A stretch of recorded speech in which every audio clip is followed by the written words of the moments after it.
Welcome to the Transition Doula. I'm really happy that you're here, that you decided to join, and whether that's watching it on YouTube or whether that's being right here, right now with us.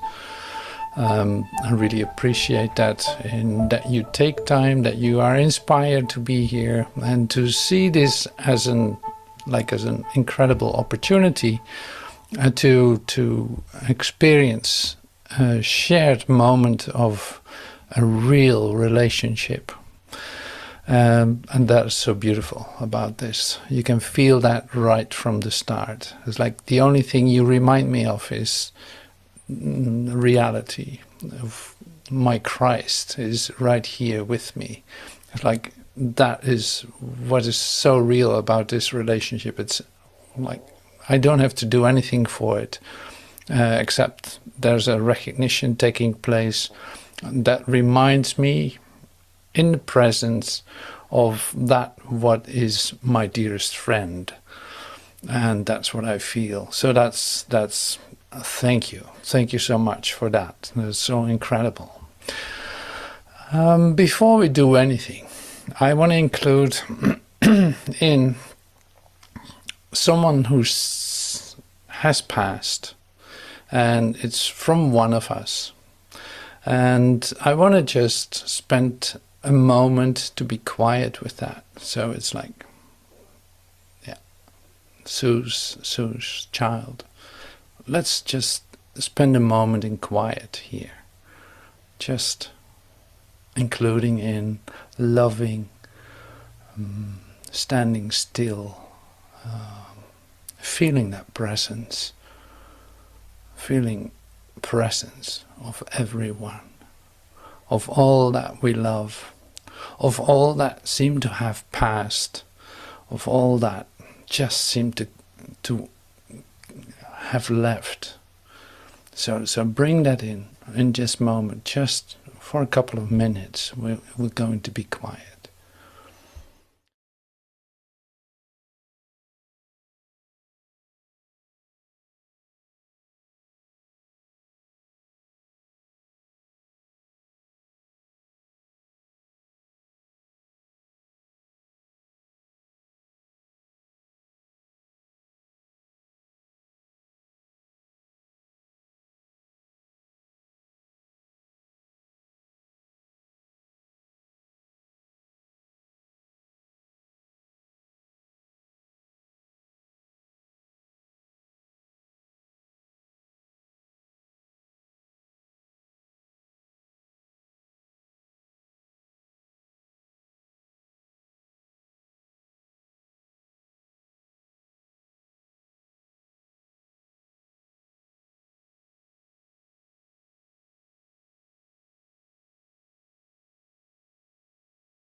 Thank you so much. Thank you for being with us. Thank you for being present here with us. So it's absolutely lovely. So we continue with, say, a part of this meeting, which is a meditation. It's a very lovely prayer, very reassuring and very comforting. And that's why, it came to me, and I love to share it with you. So we made a video of it, and we're going to take some time to deeply dive into that, to deeply feel, in fact, what's being presented, and all the opportunity to connect with what is being shared. So let's do that before we do anything else.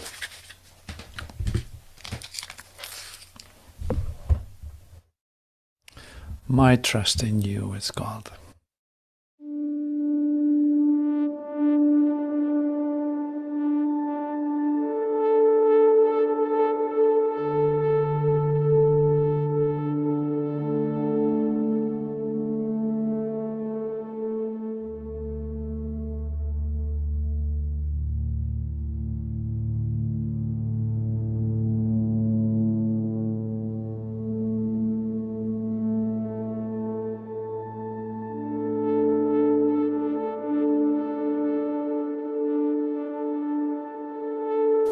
Like you, my faith and belief are centered on what I treasure.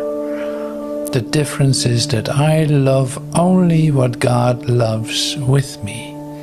And because of this, I treasure you beyond the value that you set on yourselves, even unto the worth that God has placed upon you.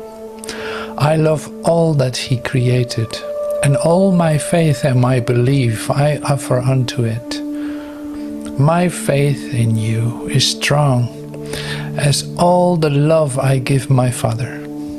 My trust in you is without limit and without the fear that you will hear me not.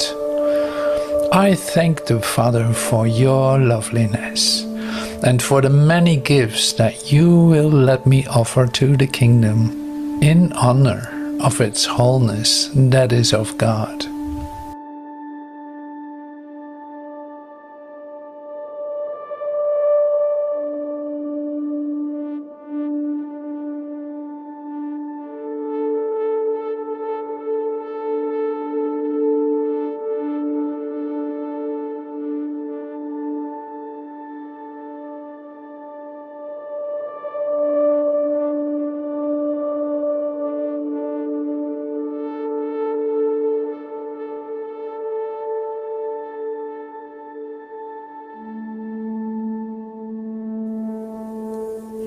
Comme toi, ma foi et ma croyance sont centrées sur ce qui est mon trésor. La différence, c'est que j'aime seulement ce que Dieu aime avec moi.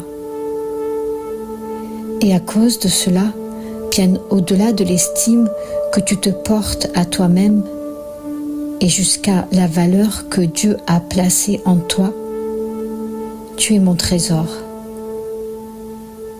J'aime tout ce qu'il a créé et à cela j'offre toute ma foi et ma croyance. Ma foi en toi est aussi forte que tout l'amour que je donne à mon Père. Ma confiance en toi est sans limite et sans la crainte que tu ne m'entendes pas. Je rends grâce au Père de ta beauté et des nombreux dons que tu me permettras d'offrir au royaume en l'honneur de son entièreté, qui est de Dieu.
All right.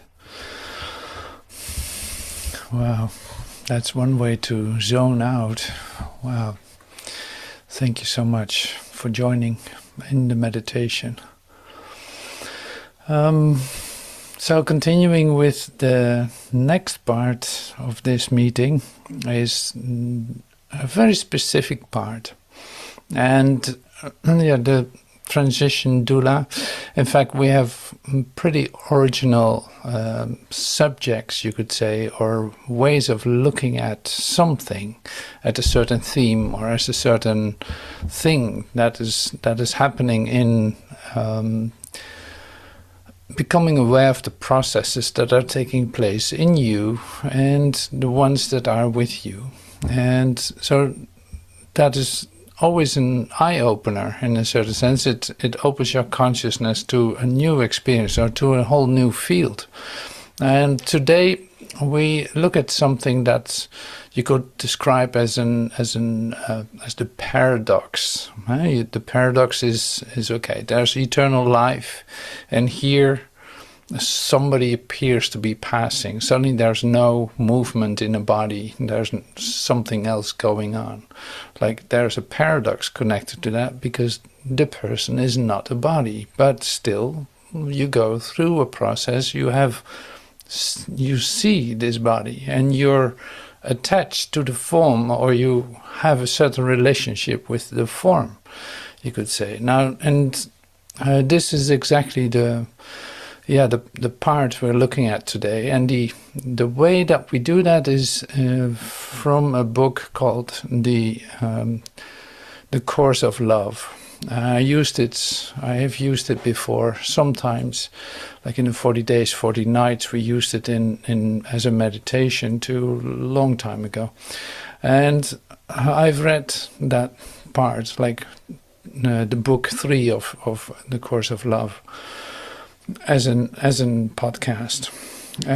So that is that. But I use it now very specifically because it literally brings you into exactly the point where I want to look at. And there's just more than just looking at it. And I think it's great to hear it in certain kind of a different language than, for instance, using Joel or using A Course in Miracles. Like this is a different language. It's a course of love. Also, like taken down by Mary Perron, coming from Jesus Christ of Nazareth. But later, like in 2005, 6, 7, 8, something like this, is where this came to us. Now, using this, the book, like the Course of Love, is 3 parts, 3 books. So this is from the first book. In the first book are first like 20 chapters or something, a little bit more, 21 I think. Then there are also treatises, and this is a treatise on the art of thought. And the art of thought has a couple of chapters, 6 or 7, and this is chapter 5. Now, it doesn't really matter why, but I just want to express it, where I got it from, and a little bit about the background. Now, we are going to listen to this podcast of probably 7-8 minutes in which I read this chapter 5, because that's the start, and from there on we actually dive deeper into it by taking a moment to get to the theme that's underlying this chapter, and using that to have something be revealed to us, like a little opening here that's very helpful. And this was the most compact way to do that. That's why it fitted so well in this meeting. So I'm going to share the podcast with you, and we're going to listen to that together. Chapter 5, The Choice for Love. Why, when a God of love was revealed so long ago, and in so many times and in so many forms, since then that they remain forever countless, has fear of God remained? The only answer possible is because fear of the self has remained. This is a twofold fear that must be looked at carefully now, and with all the power of the art of thought. One aspect of this fear has to do with the human experience. The other aspect, with the divine experience. When it was said within A Course of Love that the great paradox of creation is that, while creation is perfect, something has gone wrong within it. This fear in relation to the human experience is of what it was I spoke. The choice for suffering has been made within the human condition is what I speak of specifically here. While I can tell you suffering is illusion, you cannot still your fear of it, nor tear your eyes away. from it and remove from it the feelings of your heart. While I came to reveal the choice of love to you, the choice that you each must make to end such suffering, the illusion of suffering has continued, and in its continuation made the choice of love seem all but impossible. If not for the suffering that you see all around you, the choice for love would have been made. If the choice for love had been made, the suffering you see around you would be no more. This is the paradox. The second aspect of this fear is fear of the divine. A part of this fear of the divine is related to the fear of the human condition. How can you not be fearful of creation when such suffering occurs within it? But there's another aspect that relates to the fear of union we spent much time discussing within A Course of Love. It is the fear of the human mind that cannot comprehend the all or the nothingness, the eternal or the void. While your thought system here has been described often as insanity, this is the insanity you would fear that may actually grow stronger as you get closer to the truth.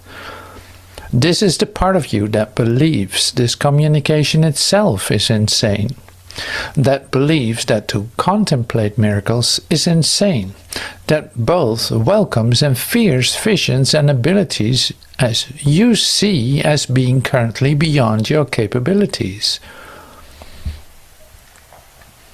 This fear of all and nothingness is fear of God, fear of life, fear of creation, fear of self, for there is only all and nothing. A part of you is aware of this and as fearful of all of everything as of the void of nothing. You feel as if you are headed towards something from somewhere, but neither here nor there feel completely real to you. The lucky among you have made of this in-between place an adventure and are happy in your seeking. You do not care to end this happy state, and there is indeed much to be learned from the in-between. It is, however, a starting point only. The whole of life could in fact be seen as the illusion of an in-between you have created between all and nothing. This in-between place is your comfort zone, and although you feel compelled to push at its edges, this pushing simply leaves the edges quite intact and causes them to be capable of offering resistance. Your search for something within the in-between, if it leads not beyond the in-between but shields you from the recognition of the all you are capable of finding and the nothing in which you reside. In order to experience the truth, you must move into a state that is real. Nothing is as real as everything, and is what some of you will or have experienced as a dark night of the soul. To realize that you reside in nothingness is but the counterpart of realizing that there is an all to which you belong. Again, I tell you that it is only your body and the thinking of your ego mind that make the in-between state of the illusion in which you now exist seem real. I must make a distinction here between the seemingly real and the aspect of your existence that is real.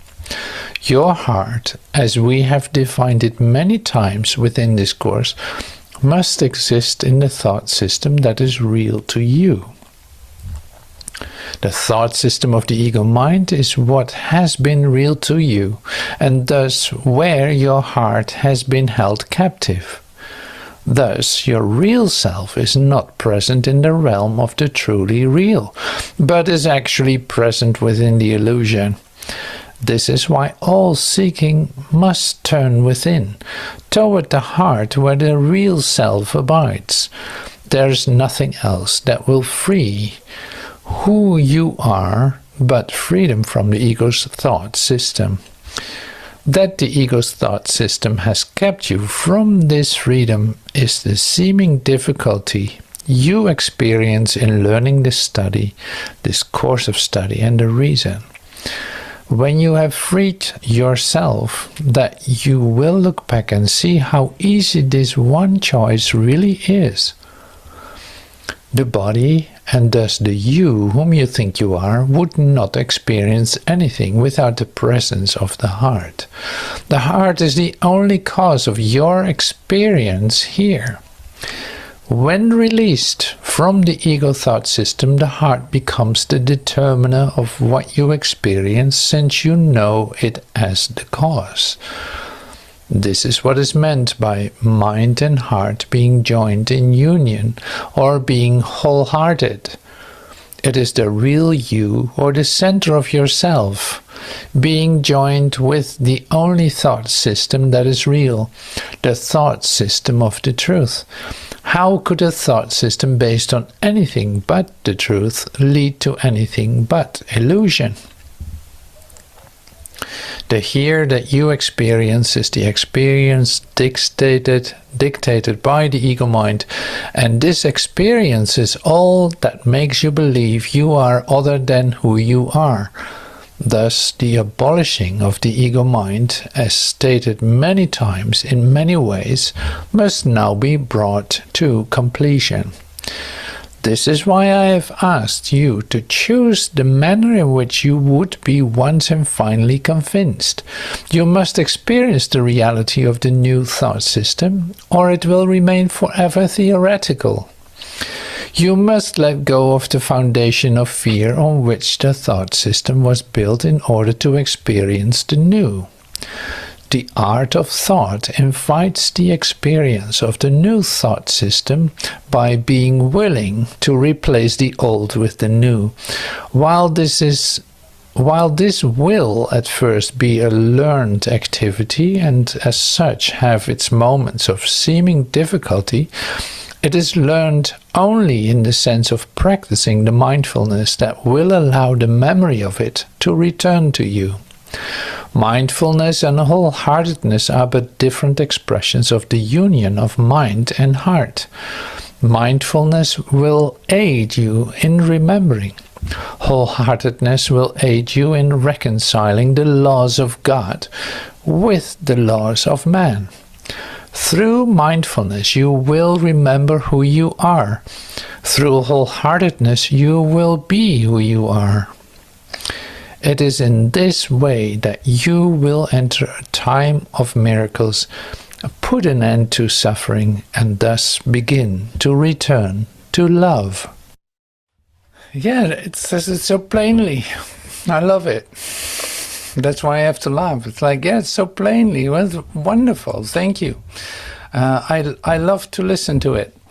And you might now feel it like it's I could not recall what's being shared now. And that's the interesting part. So the interesting part is that you try to implement this, at least this can be one of the experiences, you try to implement it in an understanding of something that cannot understand anything. Or you feel it wholeheartedly and you know that this is the place.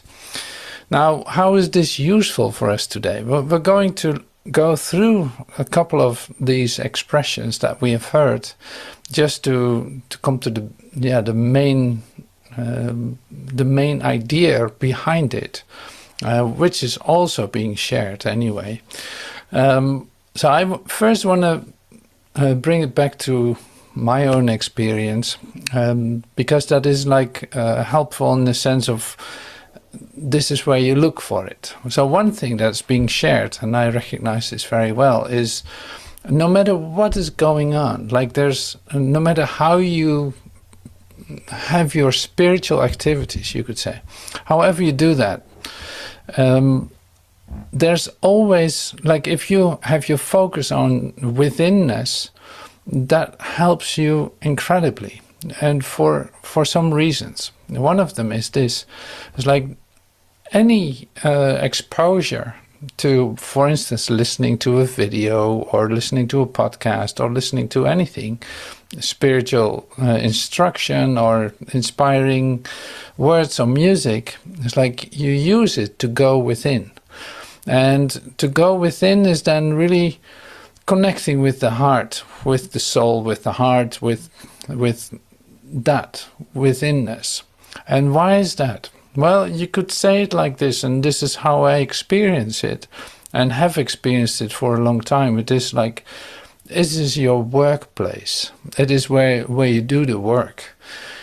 Everything that you listen to, it doesn't matter. You're not trying to understand it. No, you use it in order to direct your attention to your withinness and actually reside in the place where maybe the fear is for allness or for the void, where the fear for God is, or the fear for being alive, who knows what.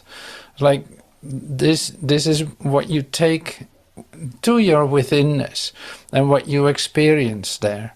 Now here is where this release can take place. In fact, I experienced this right from the start when things started to open up spiritually within me. Going deeply into your fears, for instance, one thing. But where do you do that? In your withinness. I'm not telling you anything you don't know. It is just like, use all your listening, all your meditation, all your activity to direct to your withinness.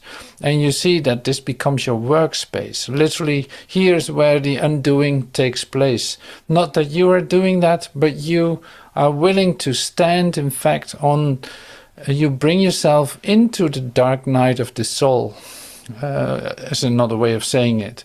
It's like this place of devastation, this place of where everything collapses, where your world collapses all the time, where all your emotions are starting to cave in on you, or any deep feelings that you have, they all come to this place because here's the place where something can happen with it.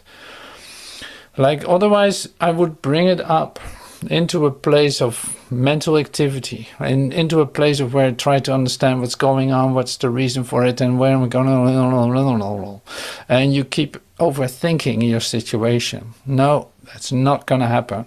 You're going within. It's like, this is the instruction. You go within and connect with your heart. Feel, literally feel, breathe.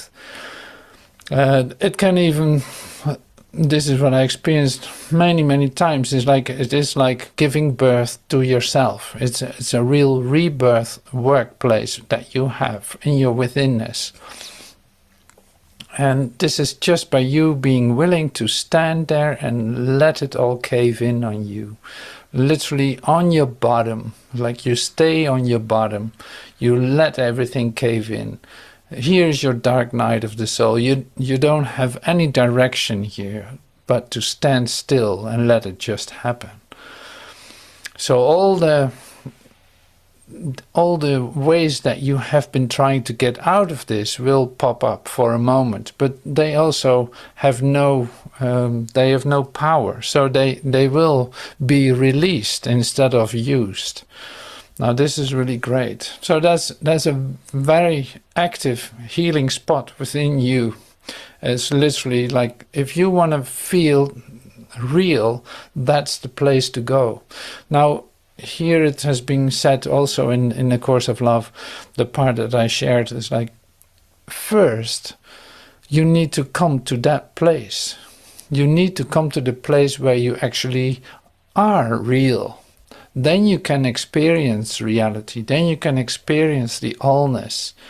Now being willing to stand still there is already like putting all your trust, in fact, in that there is something else, there's an alternative.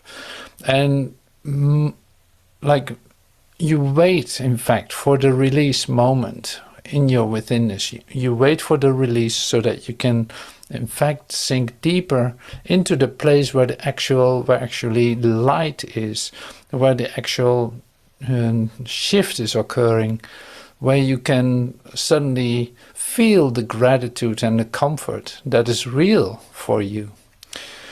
So not made up or not anything. No, this is a real experience, and that's why I'm offering that. So if you direct all your attention, all your spiritual activity to your withinness and hang out there, this would be the way to go, to use that efficiently. Otherwise, your mind will slip into trying to organize it and trying to compare it and trying to understand what's going on, and now you got it or something like this. It's not going to work. Okay, so that was... So this workplace within yourself is really a point that you can feel, in fact. So I wanted to mention that because it has always been the greatest spot on earth, in fact, for me. It is literally my church where where the healing occurs. All right, so we're being directed to withinness in what I'm going to share. So some of the expressions I will go through pretty quick, and others I will stand still with for a little bit longer. So I titled it Dark Night of the Soul because it's such a expression and actually useful in this setup. Why, when a God of love was revealed so long ago and in so many times and in so many forms and ways since then that they remain forever countless, has fear of God remained? Why has fear of God remained? The only answer possible is because fear of the self has remained, right? It's like that's, you can even understand that too. It's like, why has the fear of God remained? Because there's a fear of self. But that doesn't tell you anything, really, directly. It doesn't. So this is a twofold fear that must be looked at carefully now, and with all the power of the art of thought. One aspect of this fear has to do with the human experience, the other with the divine experience.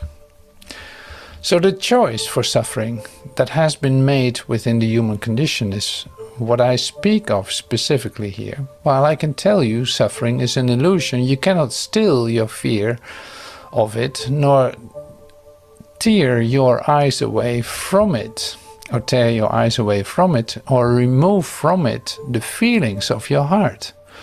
Like you're touched by suffering. That's not bad or anything. It's like, no. So you just have to face it. It's like, how am I perceiving? Suffering touches me. When I see suffering, it comes to me. It touches me. While I came to reveal the choice of love to you, the choice that each of you must make to end such suffering, the illusion of suffering has continued. In its continuation, made the choice of love seem all but impossible. Like, in fact, you never chose for love, otherwise you would not see suffering. Yeah, if the choice for love, he says in the second sentence, if the choice for love had been made, the suffering you see around you would be no more. And this is the paradox, basically, that we're talking about. So the second aspect of this fear is the fear of the divine. A part of this fear of the divine is related to the fear of the human condition. How can you not be fearful of creation when such suffering occurs within it? But there's another aspect that relates to the fear of union we spent much time discussing within A Course of Love. It is the fear of the human mind that cannot comprehend the all or the nothingness, the eternal or the void. Like, it cannot comprehend it. So it stays in the middle. And this is what we heard too in the talk. Like, so you try to stay in the middle, and that's your comfort zone. It says it somewhere here too. Anyway, this fear of all or nothingness is fear of God, fear of life, fear of creation, fear of self. For there is only all and nothing. part of you is aware of this and as fearful of the all of everything as of the void of nothing. You feel as if you are headed towards something from somewhere, but neither here nor there feel completely real to you. Yeah? Can you relate to that? You feel as if you are headed towards something from somewhere, but neither here nor there feel completely real to you. Like the void or the everything. The totality of the love of God and the totality of suffering, you could say. Both don't feel completely real to you. There's still a little bit of a gap. So in order to experience the truth, you move into a state that is real. Nothing is as real as everything and is what some of you will experience as a dark night of the soul. To realize that you reside in nothingness is but the counterpart of realizing that there is an all to which you belong. So this is a crucial expression. In order to experience the truth, you must move into a state that is real. Nothing is as real as everything and is what some of you will or have experienced as a dark night of the soul. To realize that you reside in nothingness is but the counterpart of realizing that there is an all to which you belong. Now this I use specifically, in fact, not to be afraid of it, but seeing it, of using it as an invitation, in fact, to stay in the dark night or stay in this bottoming phase in your mind. Like if you are on the bottom of your heart, you could say, if you're on the bottom, you have nothing to lose. You're in fact honest. It's literally like you stand here with arms open. There's nothing to lose. You have nowhere to go, and you have no idea how to get out of it. And here you are. So this is what I shared before as my workspace. Like, in fact, you come back to this all the time. Now, first, it might feel as a death episode where you move through. But then you discover, when I stay here, suddenly I feel the comfort of literally, yes, indeed, I failed entirely in becoming an autonomous human being. I failed completely. Now I'm like 100% God dependent. I have nowhere to go. I have no idea that I want to hold about myself. I'm here with open hands, completely naked, in fact, in front of the altar. Now, here I am. Like when you come to that place, like I said, first it can feel like a death episode where you move through, like literally, I have no idea what happens now. I have no idea what the result will be of me standing here and expressing myself like this. Like that's a place where I not have been before. This is your first episode of a dark night of the soul. So that can be very, very intense because you literally don't know. But you're also not afraid anymore to feel the fear of standing still right in there. And that is the point where you, in fact, say literally are not afraid to be completely consumed by whatever it is, whether it's the allness or whether it is the nothingness. You literally don't care anymore. Now this is exactly the healing spot, in fact, that I'm talking about, and where you will feel what you are going to feel. But I'm not going to say too much about it. It's literally like, when you are there, you know what happens. When you're familiar with that place, you know what happens. Now this is the comfort that is being offered, and a comfort on a real level, not a comfort to hang in there or to deal with it or something or fix it or feel a little bit better now. No. In fact, the dark night of the soul is the end of you as you know yourself. So here's a new self that is evolving and is in fact a choice for love. This is what is being shared. Suddenly you come to the place where you are all the love in the universe. And that was not something that you expected to happen to you. Now, is that a momentary experience? Yeah, for most of us it is. Yeah, it's a moment of realization, a moment of waking up out of it, feeling the incredible comfort of connectedness, of communication. And so, in fact, that is a momentary experience. But on the other hand, it is one that is real. So it is not time related at all. It is just that when you pick up ideas of time, it seems to have happened yesterday. So you can also say this realization was everything that you needed to come to in order to discover who you truly are. Now time is moving forward because I believe it does. I can look back and say like, well, yeah, that was in 90-something, so then I had that experience and that was then. They're like, no, actually that is not true at all. But anyway, so I don't want to go too deep into that right now, but more the dark night of the soul then is this place in yourself, your work spot, where everything collapses, where you allow everything to in fact be undone, every idea that you have held about yourself.